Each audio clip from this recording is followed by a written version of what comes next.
Bienvenue dans ce nouveau tutoriel. Aujourd'hui, nous allons voir, comme vous avez vu dans le titre, comment faire une forêt très réaliste. En réalité, ce tutoriel sera divisé en trois. Le premier sur comment faire un beau terrain, ensuite comment ajouter les foliages et enfin comment améliorer tout ça avec le setup de la caméra et des lights. Je vais tout simplement démarrer d'un nouveau projet et ensuite je vais pouvoir faire CTRL-N pour créer une nouvelle map. Je vais aller dans Basic et je vais pouvoir la créer. Maintenant que ma map est créée, on va aller se faire un nouveau terrain, parce que ça c'est pas un terrain, ça c'est juste un static mesh. Je l'efface. Je vais simplement aller ici, dans Landscape. Une fois dans Landscape, je vais pouvoir créer mon landscape. Alors on n'a pas besoin d'un landscape aussi grand, ça fait beaucoup de fois que je prononce le mot landscape. Donc ce que je vais faire, c'est que je vais simplement faire un 3 sur 3. Ça me paraît largement assez. Vous pouvez tout à fait faire plus grand, moi c'est juste pour pouvoir me concentrer sur une petite zone pour ce tuto. Je vais faire Create. Alors le but c'est évidemment de faire une forêt très réaliste, donc je vous conseille de passer un petit peu plus de temps sur le terrain que ce que moi je vais vous montrer, mais je vous donne les bases pour pouvoir commencer à faire quelque chose de propre. Donc déjà ce que je vais faire pour moi, c'est délimiter la carte, pour que le joueur ne voit pas trop qu'il y a une limite à cette carte, bien qu'évidemment il va être bloqué. Donc je vais simplement aller dans Sculpt et je vais laisser les paramètres par défaut pour l'instant. Je vais peut-être juste augmenter un petit peu la force, c'est ce qui va me permettre, regardez ici, là je l'utilise, vous voyez que le sol monte mais très peu, donc je vais le mettre directement au max, et là le sol monte beaucoup plus. C'est ce qui va me permettre de faire des montagnes entre gros guillemets, et ainsi empêcher le joueur de voir la fin du niveau.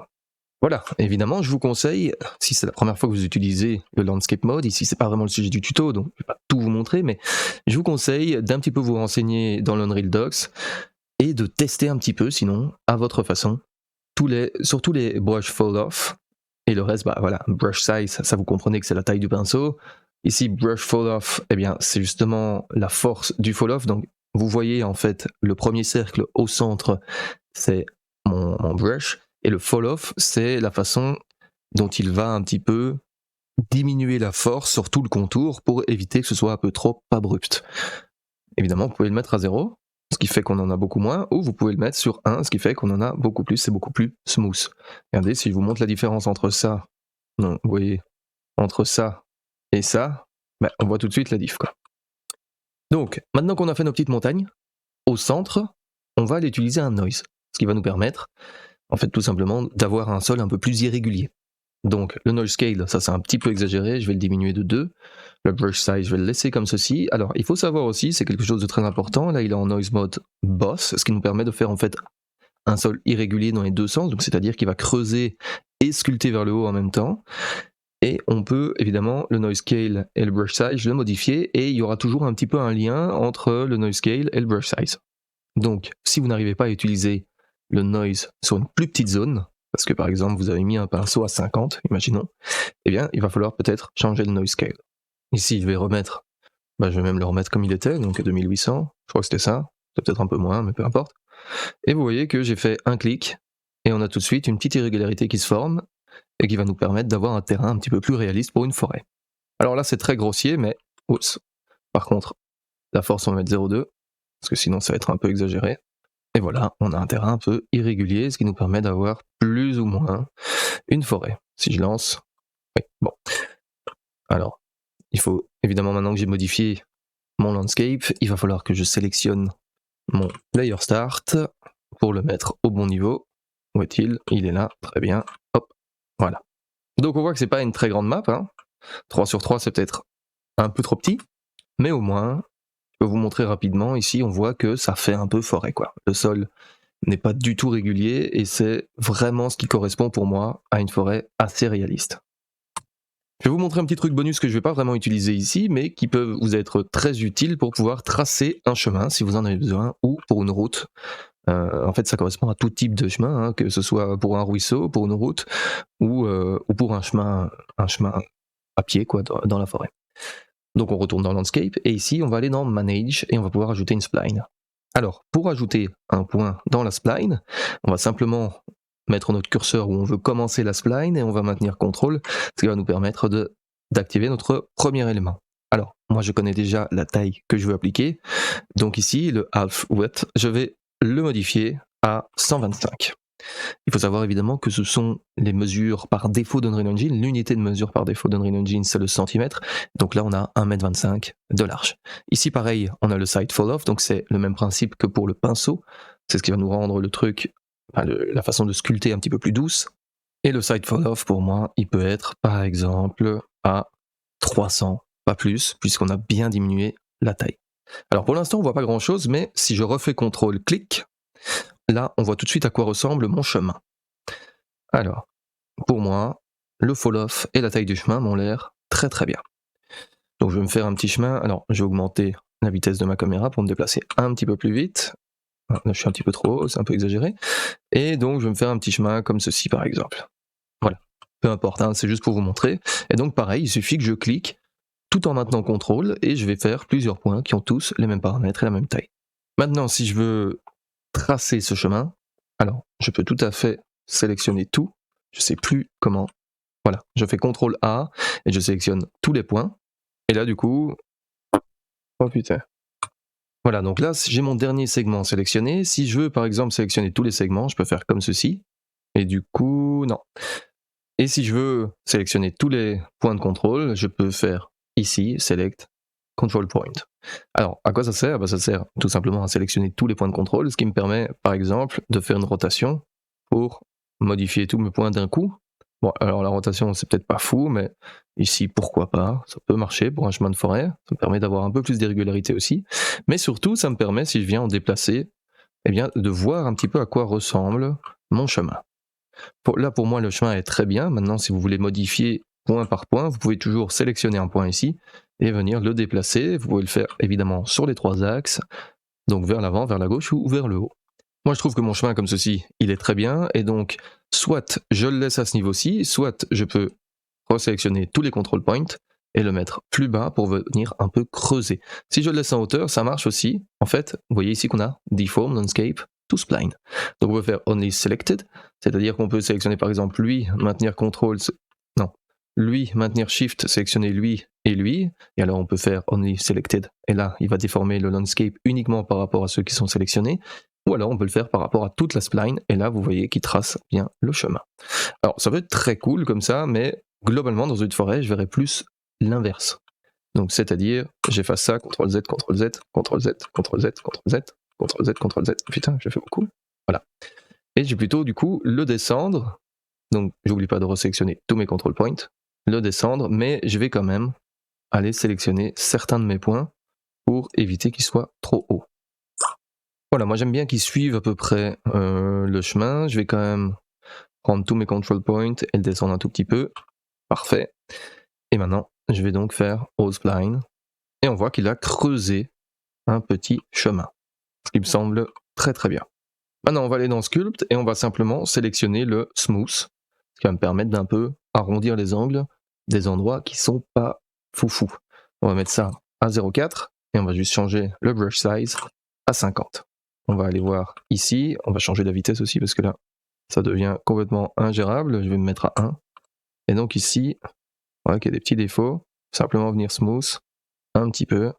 Bon, ok. Alors, on va plutôt mettre sur 150 et peut-être à 0,5. Voilà.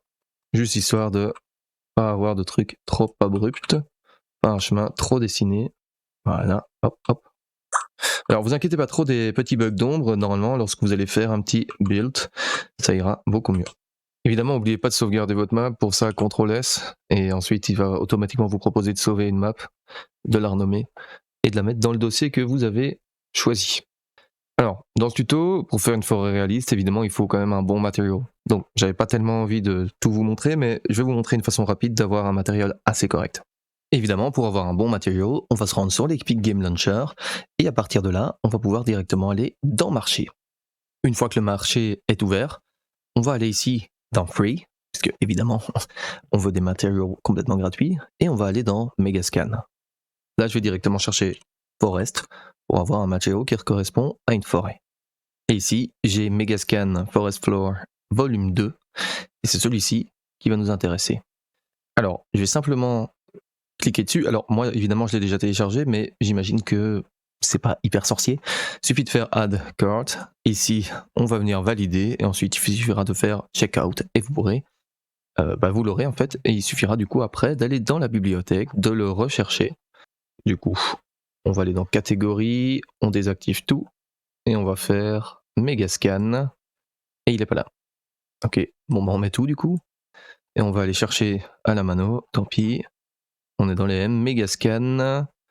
Et du coup, ici, on a Megascan, Forest Floor, V2. Il suffira de faire ajouter au projet. Moi, je l'ai évidemment déjà fait. Vous sélectionnez le projet qui vous intéresse. Moi, ce sera Realistic Forest. Et il suffira de faire ajouter. Ici, du coup, dans le dossier surface, on a déjà pas mal de matériaux qui sont paramétrés. Ils ne sont pas paramétrés à fond et vous allez tout de suite voir pourquoi je dis ça.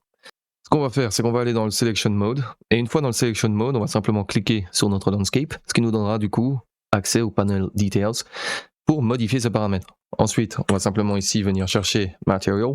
Et ici, on a Landscape Material.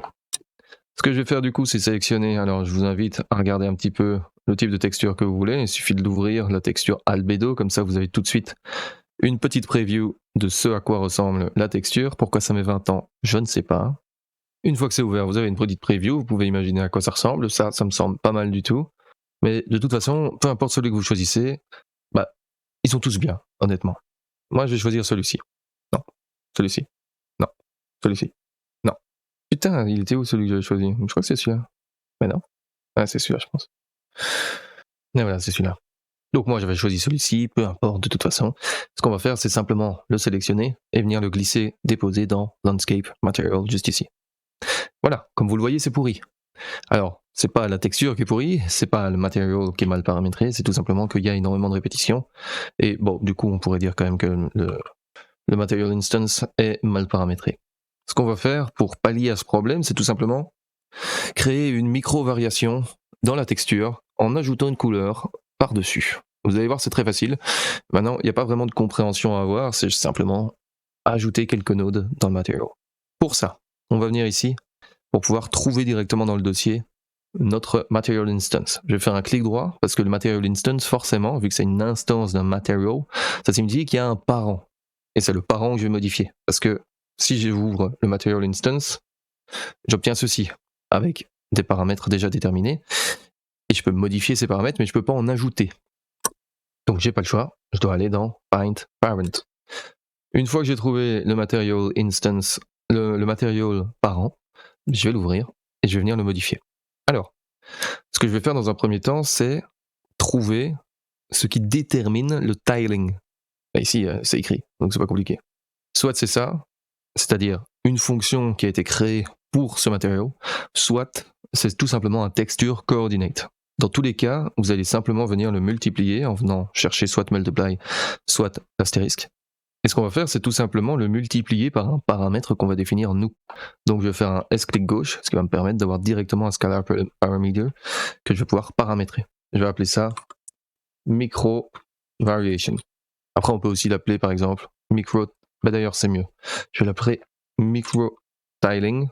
Parce que du coup, on comprend tout de suite que c'est grâce à ce paramètre-là qu'on va définir la taille des tuiles et donc le tiling de notre quadrillage. Je vais directement le mettre à 0,5, ce qui me permet en fait d'avoir la moitié des UV que je vais utiliser pour ma texture de base, ce qui me permet en fait de se superposer de manière à peu près uniforme, mais surtout un petit peu en quinconce par rapport à mon matériau. Ça, je vais pouvoir le brancher directement à mon texture sample. Donc ici, c'est un paramètre 2D, mais c'est pareil.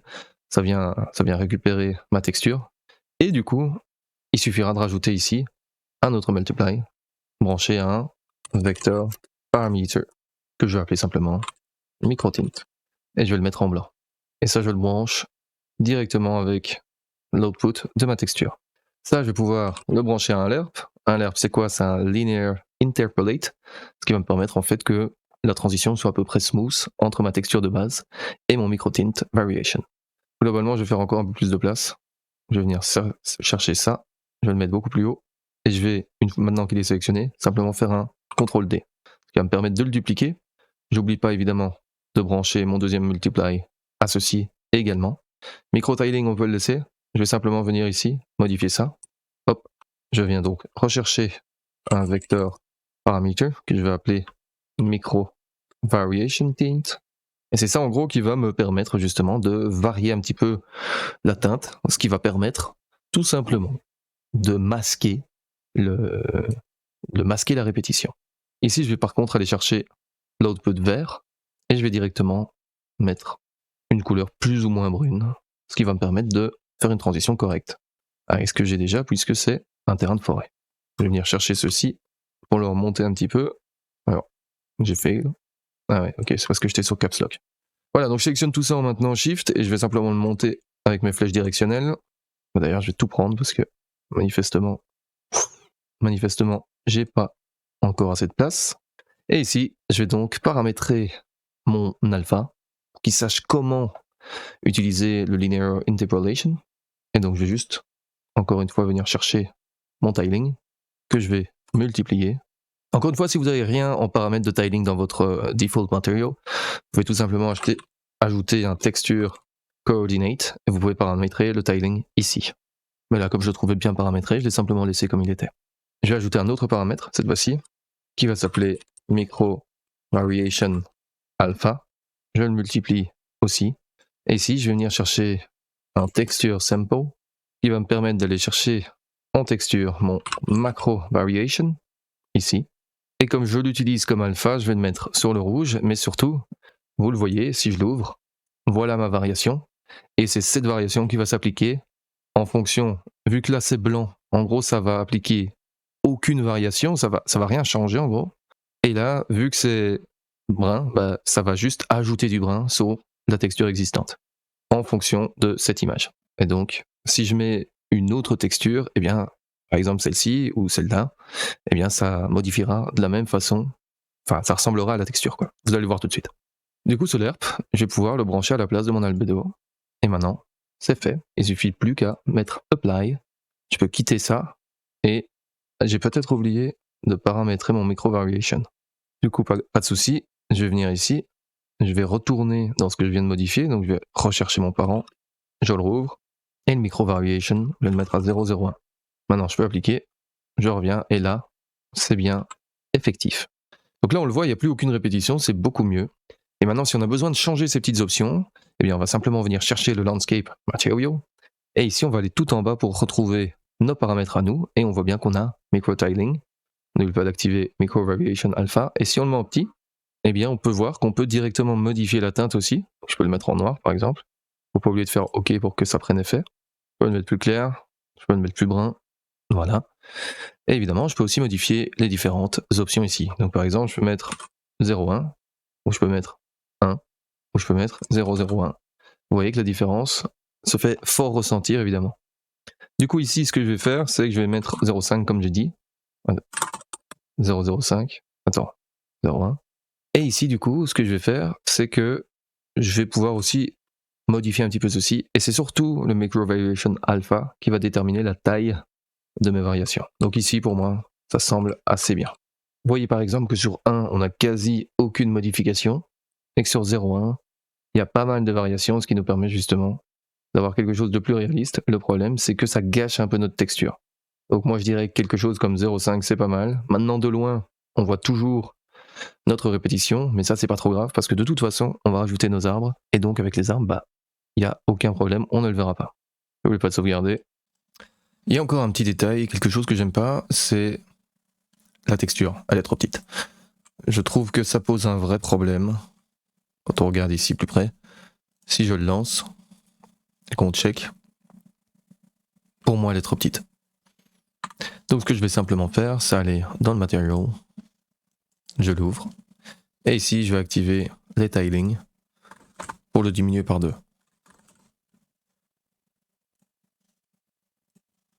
Voilà qui me semble beaucoup mieux. Et quand je regarde effectivement, je trouve ça déjà beaucoup plus propre. Après voilà, libre à vous encore de le modifier un petit peu, de venir ici et de modifier un petit peu ce qu'on a fait tout à l'heure, donc c'est-à-dire au niveau du micro-tiling et de la variation de teinte de ce micro-tiling. C'est déjà la fin de ce tutoriel, j'espère qu'il vous aura été utile et évidemment qu'il vous aura plu. N'oubliez pas de vous abonner si ce n'est pas déjà fait. Et d'ailleurs, j'en profite pour remercier tous les abonnés récents et même tous les abonnés de manière générale, puisqu'on a déjà dépassé les 800 abonnés. Et pour moi, franchement, c'est déjà énorme. Ça me fait vraiment extrêmement plaisir, sachez-le. C'est d'ailleurs une des raisons pour lesquelles j'ai fait ce tuto aujourd'hui. Malheureusement, j'aurais bien aimé faire tout le tuto, mais déjà, il aurait été un peu long. Et ensuite, je sais pas si ça se voit, mais je suis quand même très fatigué en ce moment. J'ai beaucoup de boulot et ça fait que déjà j'ai de la fatigue, j'ai pas vraiment le temps, j'ai eu quelques soucis qui m'ont fait perdre énormément de temps, donc malheureusement voilà, j'ai dû le diviser en 3, mais ne vous inquiétez pas, c'est pour un mieux, c'est pour que vous ayez vraiment des tutos quali. Et j'ai fait mon maximum en tout cas, j'espère que ça vous aura plu encore une fois. N'oubliez pas de vous abonner, on se retrouve très bientôt, la semaine prochaine pour la suite, qui est déjà presque finie. Je vais juste améliorer les 2-3 petits couacs pour avoir vraiment un tuto parfait. Évidemment, n'oubliez pas que le plus important, c'est de rester créatif. Et on se retrouve la semaine prochaine.